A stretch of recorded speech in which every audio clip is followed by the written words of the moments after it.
పరిపాలన బాగానే ఉందండి. ఆ, అది ఎందుకు బాగుందంటారు? ఎంతో బాగుందంటే మచ్చలేని నాయకుడు డిప్యూటీ సీఎం కాబట్టి బాగుంది. ఉమ్, ఆయనకి ఇది అనేది లేదు, లంచం అనేది లేదు, డబ్బుతో అవసరం లేదు ఆయనకి. ఏదైనా చేయగలడు, వెనకడిగేసే పనే లేదు. ఉమ్.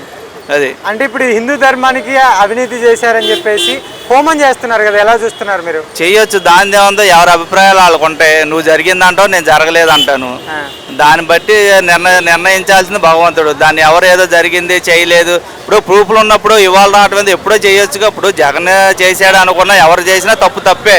ఆ, ఇప్పుడు పవన్ కళ్యాణ్ గారు అన్నట్టు ఎవరి అభిప్రాయాలను వాళ్ళు గౌరవించాలి, కాదన్నట్లా.